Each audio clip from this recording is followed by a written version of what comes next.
Cowboys' Wreckage season reveals two positive building blocks.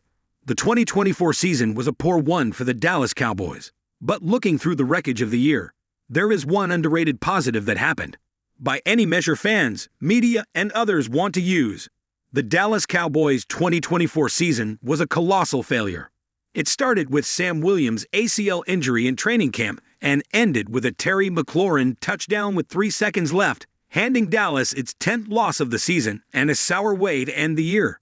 Yes, injuries played a big role in how the Cowboys played throughout the season. With so many Pro Bowlers and All-Pros missing not only one game but several, backups had to carry the load. And in the NFL, that isn't an easy way to live, as Mike McCarthy and Mike Zimmer found out. But sifting through the year's wreckage, we found two positives that some might have forgotten. With so many of the team's leaders on the sidelines, someone had to step up, and in Dallas' case, its two best players, CeeDee Lamb and Micah Parsons, answered the call.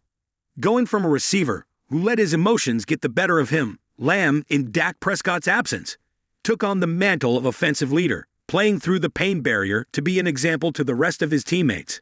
His meetings with the media also showed his maturity, often stating his shoulder was banged up, but then pivoting to say nothing would keep him off the field and being with his teammates.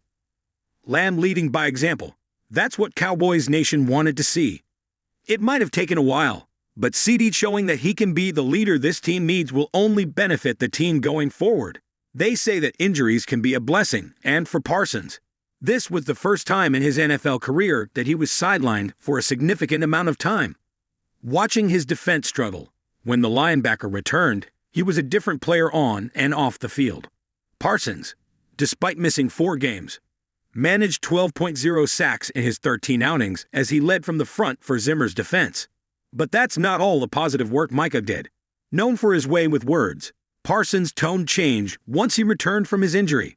Like Lamb, he wanted to be the leader an injury-ravaged defense needed.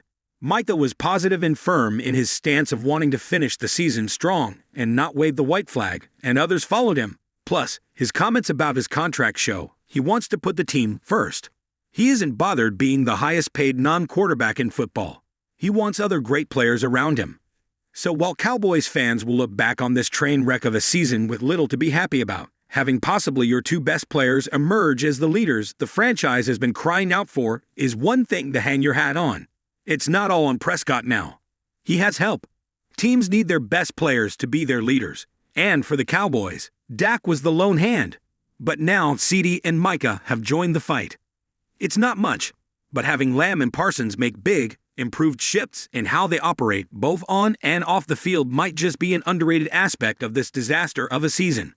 And with that trio all working in unison, the franchise might be in a better place from a leadership perspective than it would have been had 2024 been smooth sailing.